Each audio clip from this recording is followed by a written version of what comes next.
established that this number was going to be much, much higher than what we had as an official tally. You know, we had a protocol that was based on data, on what we got from the registry, but we knew that more deaths were byproduct of the storm.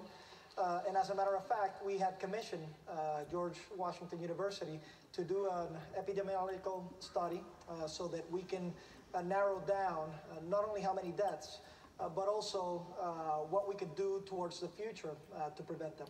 Right, but that study, which was supposed to, I think, it hasn't even begun. It's supposed to supposedly get done sometime this summer. They've had some problems with it. I mean, this study is really shocking. Your government, I mean, it did stick with this low figure for a very long time. I mean, you said it was kind of widely believed it would be higher. CNN, others interviewed funeral directors and have reported, just based on interviewing half the funeral directors in the country, that it was going to be much higher even before this survey. So, I mean, why stick with a number that you know is artificially low? No, it's not sticking with the number. It was just establishing that the process that we had prior led us to that number, which was what we got from the doctors, what we got from the death certificates. It was the only mechanism we had then.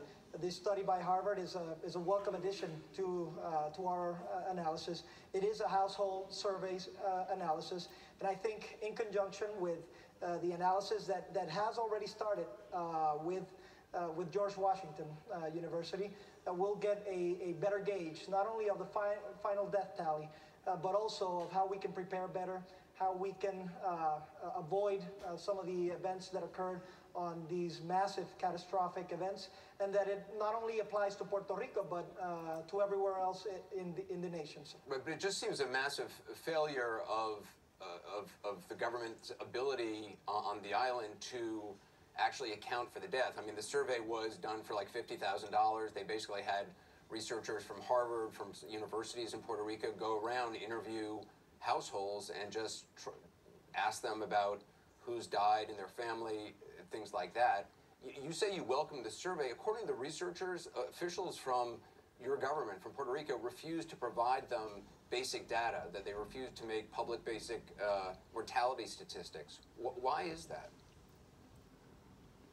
Well, I am shocked to hear that, because I signed an executive order to facilitate that information, both to the independent George Washington assessment as well as to others. What is important to note is that, you know, data and some of these death certificates and the assessment process was not the best process. So the best data was not available, and that's actually why George Washington has taken a little bit longer time than expected. We expected to have a phase 1 analysis here by May 22nd, but of course data has been hard to come by with respect to that, and what we want to do is land at the most concrete, scientifically accurate numbers, so that we can assess what really happened. So, I mean, I know you expressed concern and surprise that officials didn't cooperate with the study and give basic mortality figures out. Is that something you want to look into? Because that seems like it would have, if you know, people are obviously going to hear that, and if transparency is your stated goal, it just doesn't seem very transparent if officials are not giving out basic mortality statistics.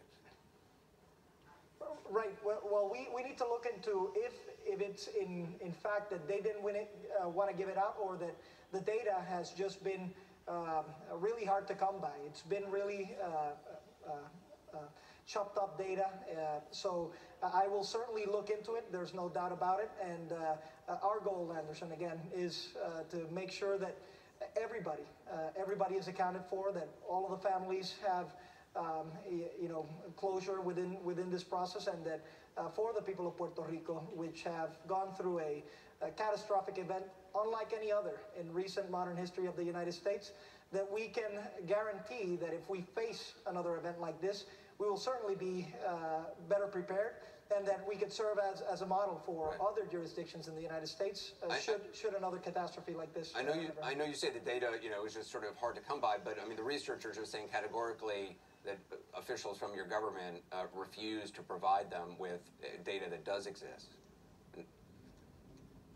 Well, like I said, I signed an executive order whereby this data is being accessible. We've opened the books. I remember on February when we made the announcement of this executive order and the collaboration with George Washington, that was precisely my mandate. So but they didn't cooperate I will right. Look into it.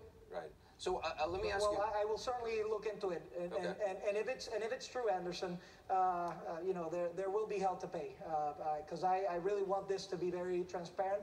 I want the truth to come out. That's the bottom line, and I want us to learn from this tragedy, so that we can prevent in the future something like this happening. So those are my stated goals, and I will work towards making sure that those happen. Governor, I appreciate your time. Thank you. Thank you, Anderson. Well, up next, President Trump